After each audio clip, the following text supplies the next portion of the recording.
sua Bíblia no livro de Apocalipse. Abra sua Bíblia no livro de Apocalipse, capítulo 13.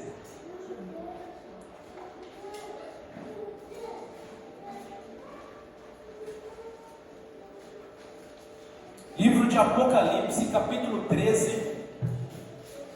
Nós vamos ler essa passagem que diz assim, a partir do verso 14. Podemos começar do versículo 11. Capítulo 13, versículo 11 diz assim: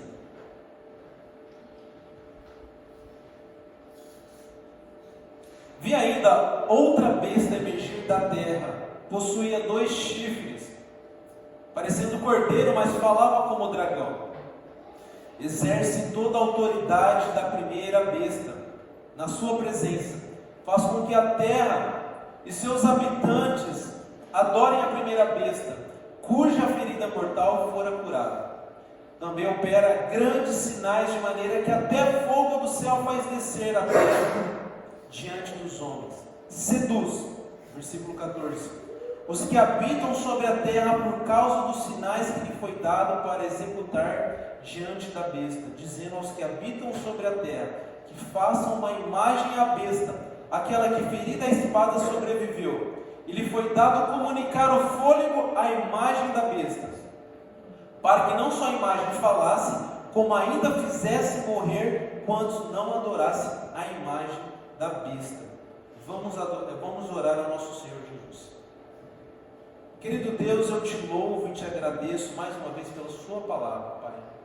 Que possa falar aos nossos corações, a cada um que está aqui nessa noite, Pai. Que possa haver decisões, que possa ser claro, Pai. E que possamos sempre segui-la, Pai. Que possa ser uma noite abençoada na presença do Senhor. Que não seja eu, mas o seu Santo Espírito que fale nessa noite através de mim. Em nome do Senhor Jesus Cristo. Amém. Amém. Nós vamos continuar a nossa série de mensagens que nós estamos fazendo sobre não ser enganado. Você que está sendo enganado, a série de mensagens que nós estamos dentro da era do engano. E o título da mensagem dessa noite é A Sedução das Aparências. Nós que falamos no último domingo sobre o poder destruidor da língua, e hoje nós vamos falar sobre esse problema, esse perigo que a sedução das aparências podem causar em nossas vidas como igreja.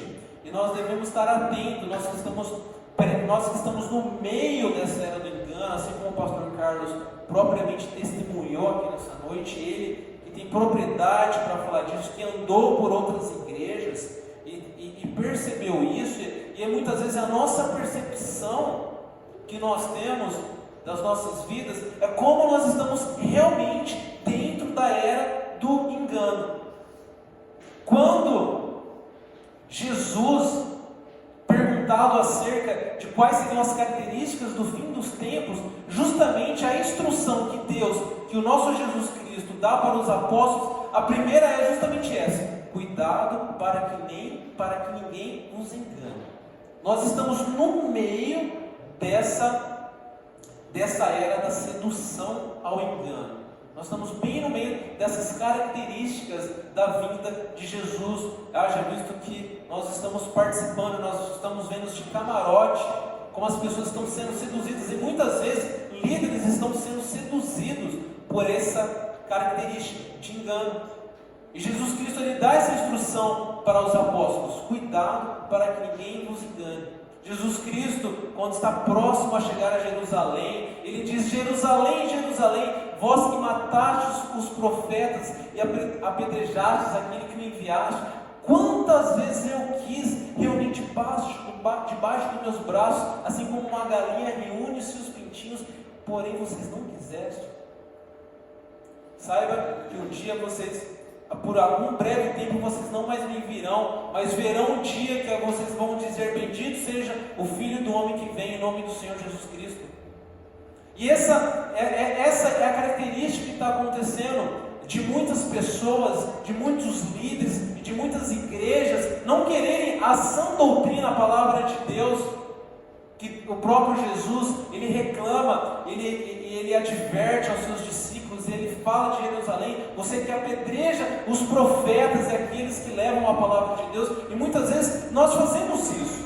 Muitas vezes a nossa era, ela está justamente fazendo isso, ela está apedrejando cada vez mais os fiéis profetas e as fiéis igrejas que estão querendo viver a sã doutrina. Mas isso também é profetizado. A Bíblia diz: fiel é você, pois bem-aventurado você que sofre pela justiça de Deus, que é perseguido pela justiça de Deus. E logo em seguida, de Jesus ele reclamar isso, de Jesus falar sobre isso: Jerusalém, Jerusalém, você que apedreja os profetas e mata aqueles que foram enviados. Talvez os discípulos vendo Jesus falando isso, os discípulos ainda que estavam possivelmente seduzidos ainda com a aparência, perto de Jerusalém, perto do grande templo construído pelas mãos do povo judeu, aquele povo que por muitos anos foi abençoado e foram sinônimos de vitória contra a conquista daqueles povos.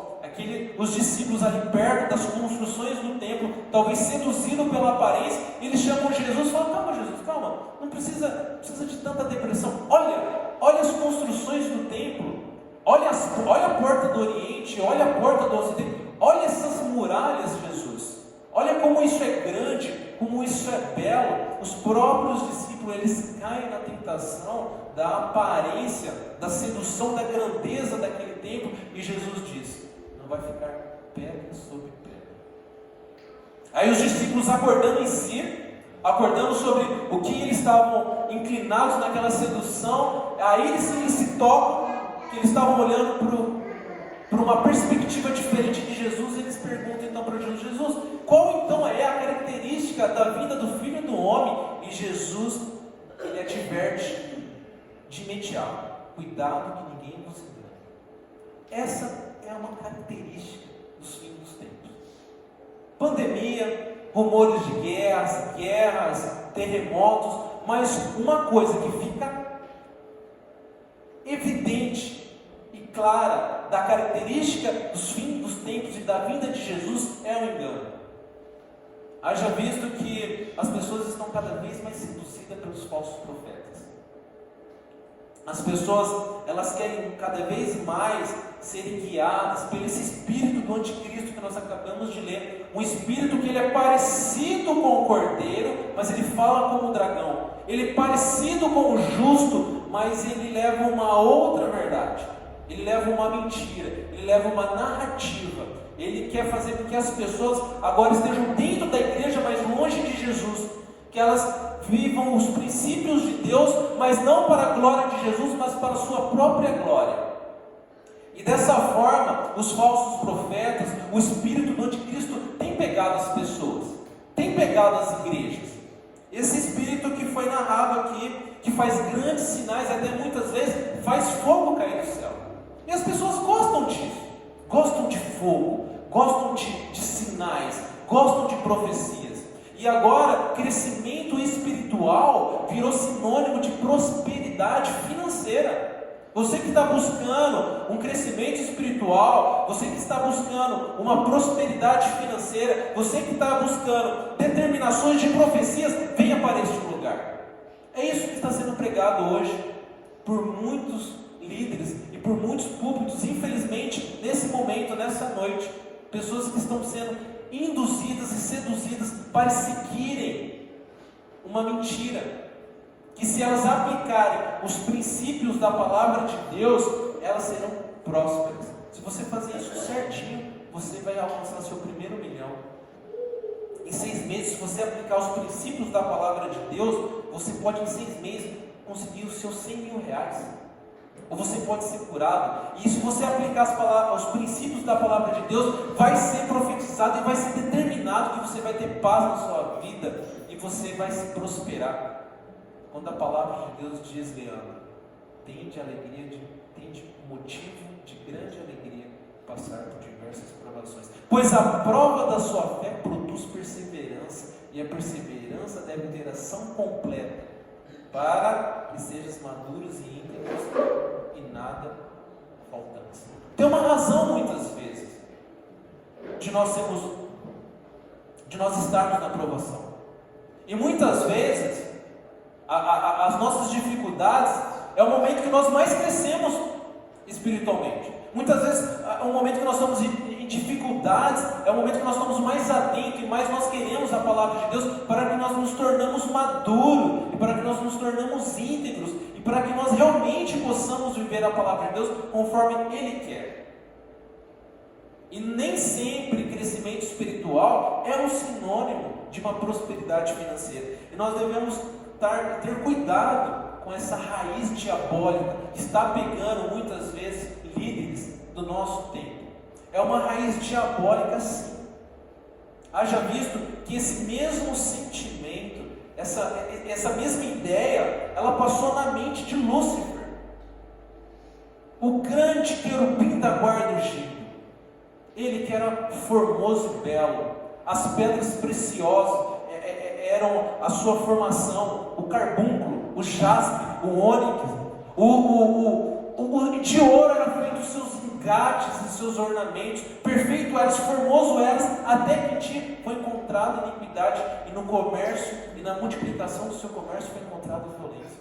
Tu que dizias em seu coração, assim como narra em Isaías e no próprio livro de Ezequiel, narra essa soberba dele, essa vontade que dizia no livro: tu que dizia em seu coração, subirei no mais alto dos céus e me posicionarei mais alto que as estrelas e serei semelhante ao Altíssimo.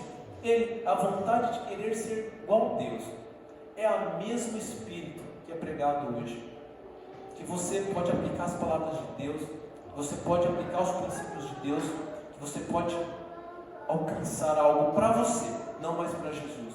É esse mesmo espírito que está na cena do Jardim do Éden, e ele diz assim para Eva: é assim mesmo que Deus disse, não coma de toda a árvore do Jardim do Éden. E a Eva, já seduzida pela proposta do diabo, ela diz: não, de toda a árvore do Jardim do Éden nós podemos comer. Ele já muda um pouquinho, ele já acrescenta toda a árvore, coisa que Jesus não disse, coisa que Deus não disse: coma livremente de toda a árvore do Jardim do Éden, somente não come da árvore do conhecimento do bem e do mal. E ele já acrescenta. E às vezes nós gostamos disso, né? Aliás, muitas vezes nós temos necessidade de acrescentar princípios que Jesus não fala, para atender os nossos desejos, os nossos maus desejos. E às vezes nós nos encontramos numa necessidade que eu preciso mudar a palavra de Deus para que ela possa me encaixar nas minhas vontades. E foi justamente o que o diabo fez, foi essa sacada, foi essa criatividade de mudar um pouco a palavra para tentar pegar Eva. Foi mesmo? É assim? Será que não tem alguma coisa a mais? Será que a gente não pode trazer um algo a mais? Será que a gente não pode apagar um pouco as luzes? Não pode ter alguma coisa diferente? Não pode ter alguma coisa mais na emoção? Não pode ter alguma coisa mais voltada para mim? É assim mesmo que Deus disse? Não coma de toda a árvore do Jardim do Éden. Aí Eva diz: de toda a árvore nós podemos comer, mas da árvore do Jardim do Éden, dela nós não podemos nem tocar nem comer. Eva também, ela muda o que Jesus disse, porque Deus não disse nem tocar, Deus disse: não comas. E Eva, ela já é seduzida, ela já começa a ser seduzida. Será que tem alguma coisa que essa serpente está falando que eu não sei? E nós temos que ter cuidado, igreja, para nós não sermos seduzidos nesse algo a mais que não tem somente na palavra de Deus. E o diabo pega isso, a Deus. E quando ele pega isso, ele fala: não é bem assim. Sabe que no dia que delas comer, serei como os deuses. Aquilo que o diabo experimentou, o pecado que o diabo experimentou, de querer ser como Deus, não viver mais pelo que o homem diz, aliás, pelo que Deus diz, mas agora viver pelo que o homem quer viver. E haja visto que isso é o princípio da destruição, porque nós não fomos autocriados, nós somos criados. E pelo fato de você ser criado por Deus, nós devemos perguntar para o nosso Criador o que é melhor para nós, e nós não determinarmos o que é melhor para a gente, pelo fato de ninguém ter sido autocriado e ser criado por Deus. E por isso essa destruição do homem. E ele diz para Eva: não é bem assim, pode comer, porque no dia que delas comer, será conhecedor do bem e do mal. Aí vem a destruição, e aí vem a conclusão em Gênesis 3, capítulo 3, versículo 6. Vendo a mulher que a fruta era boa para se comer. Vendo a mulher que era agradável aos olhos, e vendo a mulher que era boa para o entendimento, comeu e deu ao seu marido. É o nosso pecado, que nós temos que ter cuidado. O pecado da visão, o pecado da aparência, a inclinação da tentação de nós olharmos somente para as coisas, nós olharmos somente para a aparência, disso seduzir os nossos corações. Número, quantidade, poder, dinheiro, status, tempo de igreja, é a nossa grande tentação, achar que isso é um caminho para nós chegarmos a Jesus. E é justamente no livro de João, é justamente o que João diz para nós tomarmos cuidado, que foi o que aconteceu com Eva. A concupiscência da carne, a concupiscência dos olhos. Aliás, antes ele diz: não ameis o mundo, não ameis o mundo, pois a concupiscência da carne, a concupiscência dos olhos, a soberba da vida não procede do Pai. Foi exatamente o que aconteceu com Eva. Vendo que parecia boa para comer, a concupiscência da carne, vendo que era agradável aos olhos, a concupiscência dos olhos, e vendo que era agradável para dar entendimento, a soberba da vida. A soberba da vida é não querer ter Deus mandando em nossas vidas. Isso é o que pega, é o que pegou Eva, é o que pegou o homem. E essa é a mesma estratégia que o diabo usa desde aquele tempo até hoje. Fazer que nós tiramos os olhos da palavra de Deus, que nós possamos olhar para as aparências. Que nós possamos olhar talvez pelas nossas forças, pelos nossos recursos, pelas nossas capacidades, ou começar a olhar para nós. Isso é uma estratégia diabólica que é até hoje utilizada. Por isso que nós devemos ter cuidado. Nós devemos ter cuidado com falsos profetas. Nós devemos ter cuidado com líderes que falam que eu tenho o poder de destravar. Agora não é voltado mais para Deus, mas o poder é voltado por uma pessoa com o mesmo espírito, o anticristo, que ele fala como um cordeiro, mas ele não é Deus. Ele é homem, homem, homem. Ele é meia, e a Bíblia diz: cuidado e olhe para o número dele, pois ele é meia, meia, meia. Ele é quase, ele é parecido com Deus, que faz a terra em 6 dias e no 7º dia ele descansa. E a gente vê o 7º dia, aquele número perfeito, aquele número 7. Por isso que Deus é santo, santo, santo. E o espírito do anticristo, ele é meia, meia, meia, porque ele é homem, homem, homem. E por isso hoje, muitas vezes a glória não é voltada mais para Deus, mas é voltada para uma instituição humana, é voltado para uma figura humana, é voltado para uma pessoa, para um apóstolo, para um bispo, para alguém que tem o poder de destravar, colocar a mão na sua cabeça e agora te destrava e você vai crescer profissionalmente, você vai ter cura. Agora as coisas são voltadas mais para o homem, não mais para Deus. E nós devemos ter cuidado para nós não inclinarmos por essa sedução de aparência. Para a aparência, assim como a Bíblia diz, o homem não vê como Deus não vê como o homem, pois o homem vê a aparência, mas Deus vê o coração. E é justamente que diz isso. Abra sua Bíblia no livro de Samuel, 1 Samuel, capítulo 16. No livro de 1 Samuel, capítulo 16, ele diz exatamente isso daí.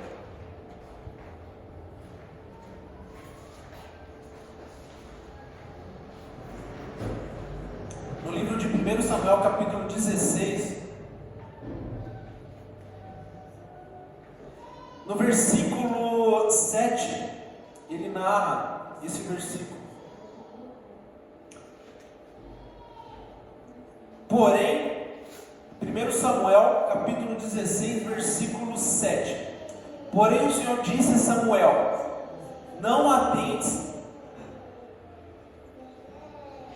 para sua aparência, nem para sua altura, porque o rejeitei.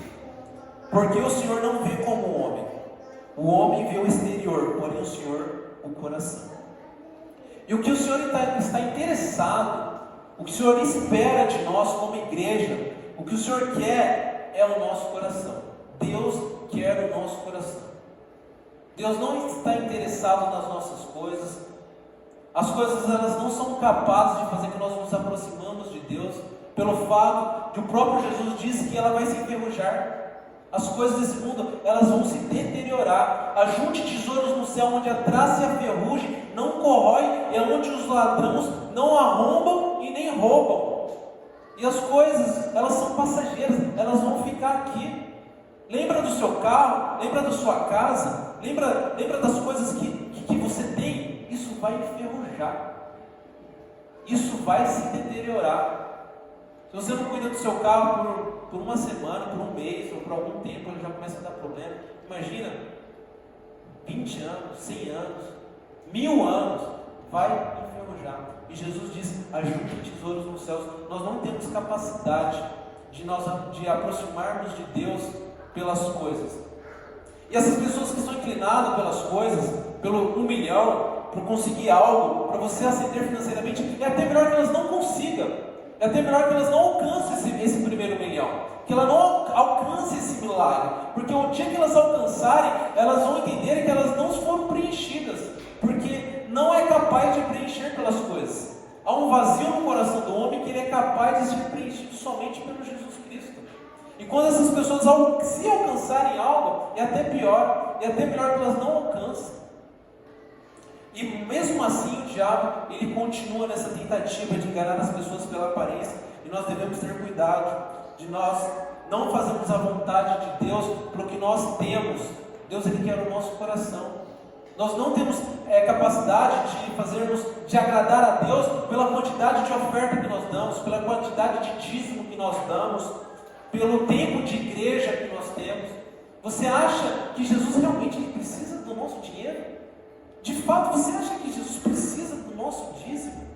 Precisa das nossas finanças? Ele que é o Criador de tudo, o Criador dos céus e da terra, Ele precisa, mas Ele quer o nosso coração, Ele quer a nossa disposição de nós falarmos: Jesus, nós estamos devolvendo para o Senhor uma coisa que o Senhor já deu para nós. E nós nos tornamos humildes, nós reconhecemos que tudo vem de Jesus, e por isso nós devolvemos o que é uma coisa que Ele já deu para a gente. É diferente do que nós estarmos orgulhosos pelo tanto de oferta que nós damos, pelo tanto de dízimos que nós damos. Tempo de igreja, pelas aparências, como nós gostamos, é um nascimento da igreja, como a Gabi gosta de falar. Eu nasci em berço cristão. E às vezes nós temos nessa tentação de acharmos que a nossa capacidade, que os nossos recursos, que o que nós fizemos lá atrás, por um período de tempo, que isso é um sinônimo de agradar a Deus. Haja visto que o próprio Judas também esteve com Jesus desde o princípio. E ele foi, e ele é conhecido até hoje como o traidor. Não importa tempo de igreja, não importa os nossos recursos, não importa as aparências, não importa a capacidade de dons. Haja visto que os dons foi dado por Jesus, assim como o próprio apóstolo Paulo, ele não pense cada um de vós mais do que convém, mas pense cada um de uma medida moderada, porque foi Deus que repartiu a medida da fé para cada um de vós. E se você faz alguma coisa na igreja, se você devolve alguma coisa para a igreja, através dos dons, através de uma música, através de uma pregação, através de algum serviço, nada mais é de um dom que o próprio Deus já deu para você. Nós não temos nada, nós não somos nada. Mas o que nós precisamos é uma submissão voluntária a Deus.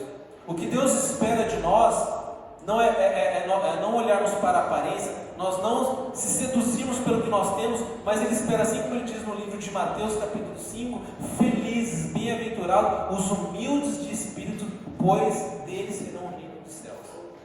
Felizes os humildes de espírito, aqueles que se rendem a Deus voluntariamente, aqueles que querem ser de Deus voluntariamente, entendem que tudo é de Deus, e deles é o reino dos céus. É isso que Deus espera. Ele espera um coração quebrantado, compungido. Também, como diz na Bíblia em Romanos 10:9, Jesus espera uma decisão. Espera a única decisão que depende de você. A única coisa que depende de você não é recursos, não é tempo de igreja, não é nada, mas é justamente a sua decisão. A única coisa que depende de você, se é uma condição, com tua boca se confessares Jesus Cristo como Senhor, assim será salvo. É assim, Sr. Reinaldo, que funciona os cálculos de Deus. É assim que funciona a matemática de Jesus. Ele é o dono das nossas vidas. Se com tua boca se confessares Jesus Cristo como Senhor, Ele manda. Ele manda na nossa igreja, Ele manda nas nossas vidas, Ele manda em tudo que nós fazemos. É a palavra de Deus, Leandro. Ele é o Senhor, Ele é o patrão, Ele é o dono das nossas vidas. E se Ele é o dono, é através dEle, é através da palavra dEle que nós vamos tomar as decisões. Se Ele manda, é através dEle que eu vou trabalhar. Se Ele manda, é através dEle que eu vou viver o meu casamento. E se Ele manda, é através dEle que eu vou tomar as decisões na nossa igreja. Porque quando o assunto é Jesus, quando o assunto é igreja, nós não temos o direito de falar eu penso que, eu acho que, ou a minha opinião é. Mas quando o assunto é Jesus, nós devemos perguntar para Jesus o que Ele quer. Porque se nós formos definir, cada um de nós, o que é Jesus, baseado no nosso olhar, na nossa perspectiva, nós teremos 7 bilhões de Jesus. E por isso que nós não podemos dividir Jesus. Jesus, Ele é um só. E por isso que nós temos que ter uma visão só. A visão não de aparência, mas a visão da palavra de Deus. E nós devemos ter coragem. Nós devemos ter nesse mundo, como o pastor Carlos presenciou, e ele vem lá do sul vendo como que nós estamos dentro desse cenário, nós estamos perto desse tempo da vida de Jesus. Nós devemos, como igreja, ter coragem, assim como Deus diz ao profeta Samuel: eu rejeitei, porque Deus não vê como homem, pois o homem vê a aparência, mas Deus vê o coração. E Ele escolhe Davi, Ele escolhe o último, o mais pequenininho, lá esquecido, lá no pasto, cuidando das ovelhas, pastor, maltratado, não era reconhecido nem pelos pais. Até hoje, muitas vezes, alguns pastores às vezes não são reconhecidos, mas naquela época também já tinha esse problema, clarinho. Ele esquecido, nem reconhecido pelo pai dele, e Deus fala: é esse, pode ungir. Davi, um homem segundo o coração de Deus, que trabalhava bem, que trabalhava e lutava para fazer as coisas bem, muitas vezes quando ninguém estava vendo, lá esquecido no pasto, cuidando das ovelhas e lutando contra leão, lutando contra urso, esquecido, mas fazendo e lutando. Ele poderia falar: é uma ovelhinha aqui, não, eu vou lá, eu sou pastor, eu vou cuidar da ovelha, mesmo que ninguém está vendo. E ele foi lá e lutou. E isso, quando a gente faz as coisas para ninguém ver, quando a gente faz as coisas para Deus, é dessa forma que Deus te usa, é dessa forma que Deus te capacita, quando você faz com a motivação sincera de coração. Isso foi tão importante para ele não ter medo de um gigante, por exemplo. E muitas vezes, num lugar pequenininho, na nossa vida pequenininha, na nossa igreja pequenininha, a gente tem que ter coragem de fazer bem feito e com a motivação correta. Porque se fosse fiel no pouco, também te colocaria muito. E muitas vezes, o nosso crescimento, ele vai depender primeiro das nossas atitudes hoje. Lá no pasto, quando ninguém está vendo, quando tem um aprisco pequenininho, quando o trabalho é pequenininho, quando a gente não tem muito recurso, Deus espera que você seja fiel, que você faça o melhor. E aí a gente tem que também, assim como Deus disse que Davi era um homem segundo o coração de Deus, porque ele era um homem corajoso. Quando ele viu o gigante, no meio de Saul, um dos maiores, no meio de Eliabe, os seus irmãos fortes, que o próprio Samuel se seduz pelo olhar, pela aparência de Eliabe, no meio desses caras, o único que tem coragem de falar: eu vou enfrentar o gigante. Quem é esse incircunciso para blasfemar contra as coisas de Deus, contra o povo de Israel? E muitas vezes nós devemos ter o coração de Davi e termos coragem de enfrentar gigantes nas nossas vidas. Os gigantes, esse grande gigante de engano que está pegando as pessoas, essa grande enxurrada que leva pessoas, essa grande narrativa, irmão Mauro, que tem levado as pessoas. Nós devemos ter coragem, como Davi, de encarar gigantes, sabe? Nós devemos ter coragem para nós lutarmos contra as narrativas e muitas vezes nós levantarmos. Quem é esse circunciso para levantar uma narrativa contra a palavra de Deus? E nós, como igreja, o que Deus espera é uma igreja corajosa, uma igreja que ama a palavra de Deus e que luta pela palavra de Deus, quando muitas pessoas e quando a geração está falando outra coisa. Não deixe, igreja, não deixe isso pegar o coração nosso, não deixe isso pegar a nossa igreja, não deixa, às vezes isso espirra do nosso lado, às vezes isso está aqui pertinho. Às vezes igrejas da nossa cidade, às vezes uma pessoa que você conhece está muitas vezes nesse momento ouvindo uma sedução para a aparência, mas nós devemos ter um coração de Davi e lutar contra os gigantes e falar: não, isso aqui não é palavra de Deus. Nós devemos ter essa coragem, de nós nos levantarmos como Davi, não importa o tamanho do gigante, mas se não é a palavra de Deus, nós devemos nos levantar para esse gigante não prevalecerá contra nós. Não prevalecerá contra a palavra de Deus. E nós temos que ter essa coragem. Deus espera disso. Deus, Ele quer a Deus o nosso coração. Ele quer a nossa atitude. Não importa se 10 mil caírem ao seu lado ou 1000 caírem à sua esquerda. Tu não serás atingido. Entre você e Deus.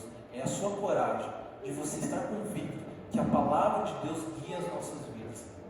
E não um engano. Não uma mentira. Nós precisamos ter coragem. E muitas vezes nós só vamos ter oportunidade de ter coragem numa situação adversa. Quando as coisas estão bem, quando as aparências estão bem, a gente não precisa ter coragem. A gente precisa ter coragem quando a situação é adversa. E é aí que nós somos provados. E é aí que nós temos a oportunidade de mostrar quem é ou qual é o nosso coração em relação a Deus. E nós temos que ser justos. E nós temos que ter essa coragem. Enfrentar gigantes. A palavra diz em 1 Coríntios capítulo 1, lá no livro de 1 Coríntios capítulo 1, versículo 27,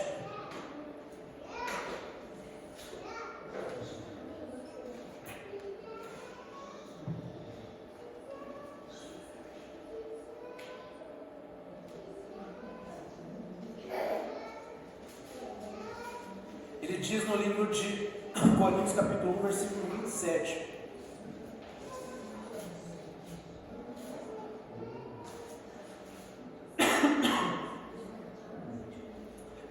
Coríntios capítulo 1, versículo 27. A Bíblia diz assim: pelo contrário, Deus escolheu as coisas loucas desse mundo para envergonhar as sábias. Escolheu as coisas fracas do mundo para envergonhar as fortes.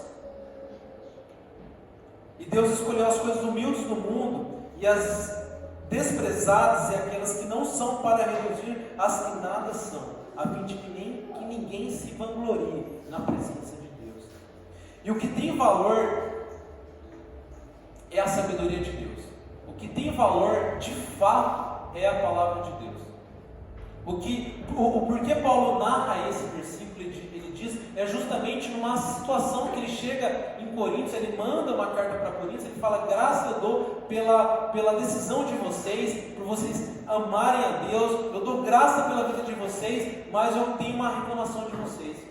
Eu tenho ouvido que entre vocês há divisões, e nós devemos ser uma unidade em pensamento e em concordância da palavra de Deus. Ele fala: eu tenho ouvido de vocês que um é da casa de Apolo, um é da casa de Paulo, eu mesmo não batizei ninguém, mas acaso Jesus está dividido? E nós podemos dividir Jesus, assim como eu acabei de falar, quando o assunto é Jesus. Nós devemos perguntar para Jesus qual é a vontade dele. Nós não temos o direito, Clarinha, de dizermos: eu acho que é assim. Eu acho que nós devemos ir por esse lado. As nossas decisões em igreja, as nossas decisões da vida, é baseado na palavra de Deus. Tudo que você ouve e tudo que você olha tem que ser baseado nas Escrituras. O que você tem visto, o que você tem ouvido, o que tem te seduzido. Você tem que ter a capacidade e a sabedoria de olhar e falar: isso vem de Deus, isso vem do engano. Você tem que biblificar tudo que você ouve e tudo que você vê.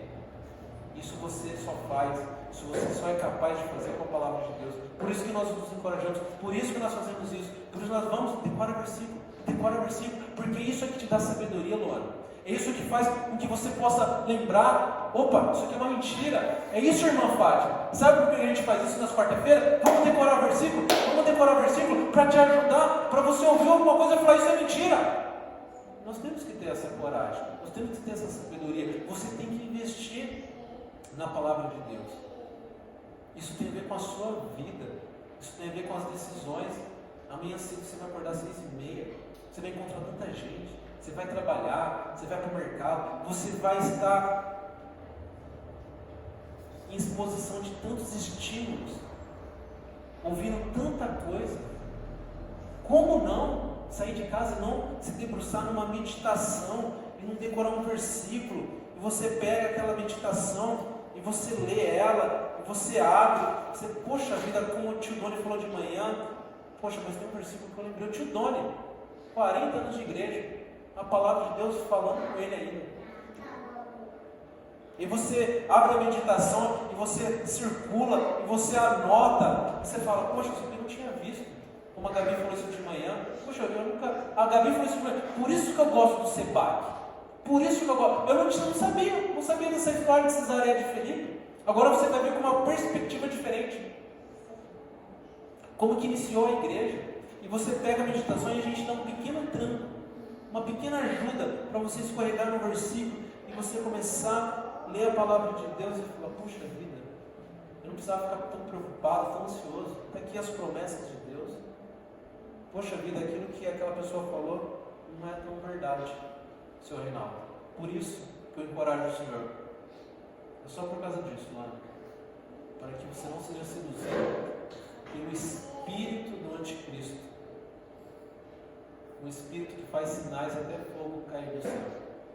E é um espírito que a única forma de ele pegar as pessoas vai ser pela aparência.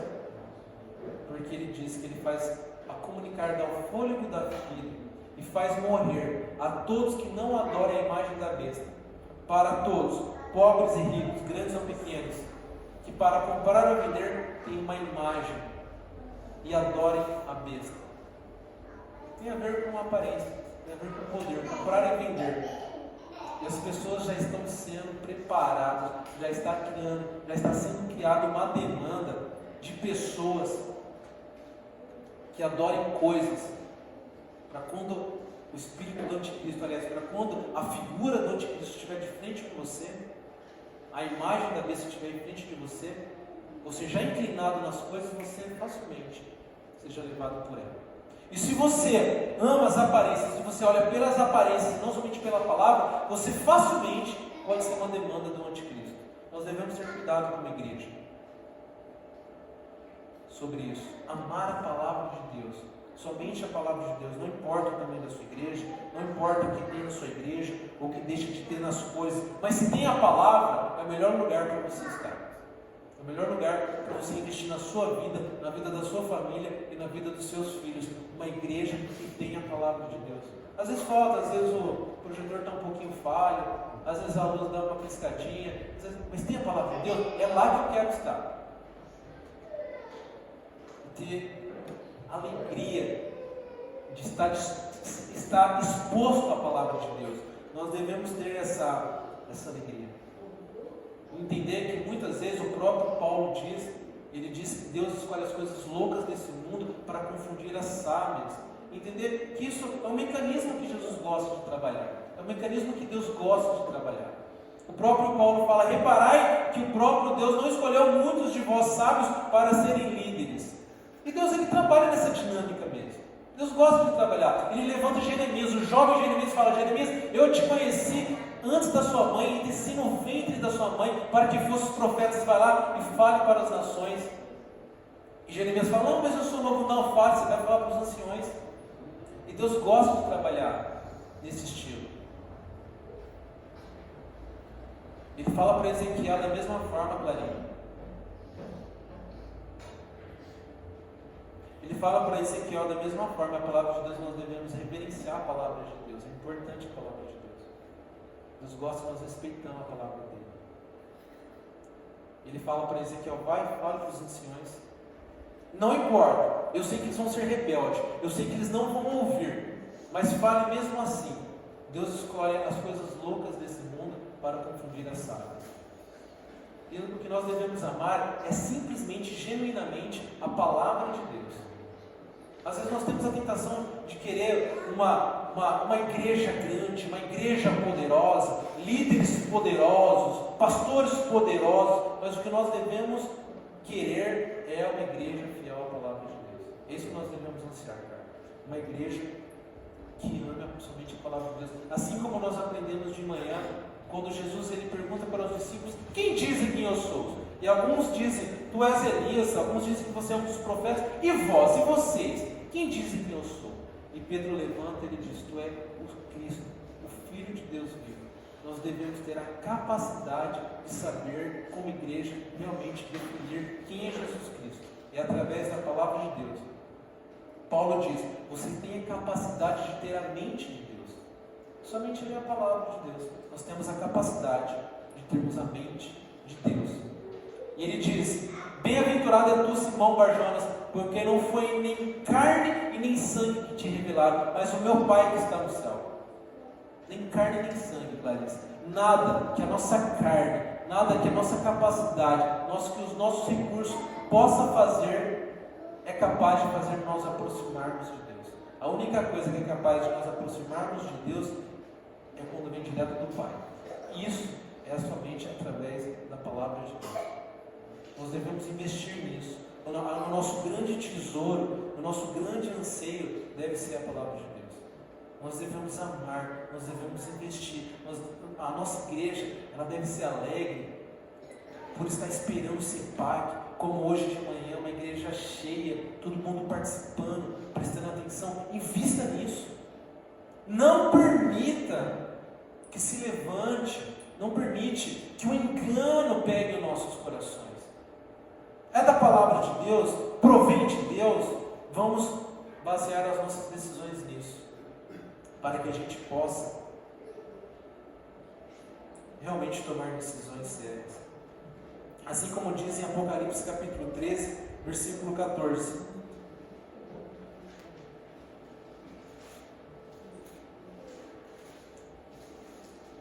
Seduz os que habitam sobre a terra por causa dos sinais que lhe foi dado executar diante da besta, dizendo, os que habitam sobre a terra, que façam uma imagem à besta, aquela que ferida a espada sobreviveu. Se você se inclina à aparência, se o que te seduz é a aparência, se o que te seduz são os sinais de fogo, você é um grande candidato a ser um adorador da besta. O que deve ser a nossa alegria é a palavra fiel de Deus. Por isso, igreja, seja corajosa. Por isso, continue firme, continue perseverante. O próprio Jesus diz, quando ele é interrogado, qual vai ser as características da vida do Filho do Homem, ele diz, cuidado para que ninguém vos engane. Porque virão muitos falsos profetas em meu nome e enganarão a muitos, e se possível, os da própria fé. Se possível, os da própria fé. E ele diz, aquele que perseverar até o fim, aquele que perseverar até o fim, esse será salvo. Amém? Amém. Irmãos, persevere até o fim. Você não vai se arrepender. A melhor coisa que nós podemos fazer é perseverar e ter coragem, meu Fátima. Persevere nesse caminho, igreja.